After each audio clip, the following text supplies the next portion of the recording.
Now we're back. So you've probably received a brand new phone book in the mail recently, but this means scammers are back on the prowl. The Middle Georgia Better Business Bureau CEO Calvin Collins is here tonight with a business warning that stems from these yellow books. Good evening. Thanks for being here. Good to be here. All right, so in June, right before, I guess, the month start, you say businesses are just hounded with trying to get ads being put in the phone book. But after June, something else happens. What goes on? Well, after June, they start getting invoices for these phone Yellow Page ads.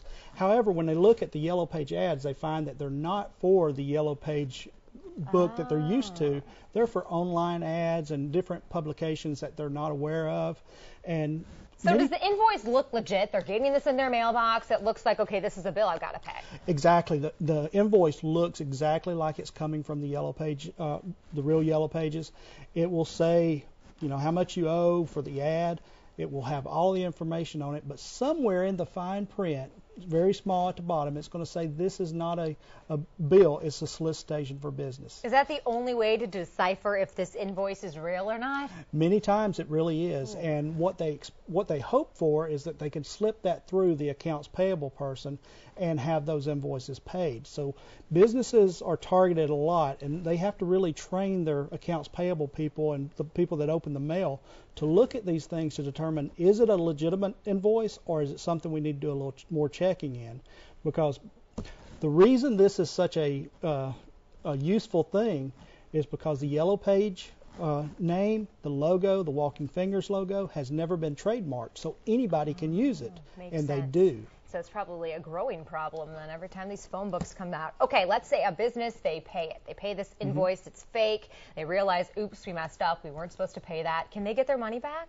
Well, sometimes they can, sometimes they can't. It really depends on the actual company and if they can find the company. Many times they're very difficult to find.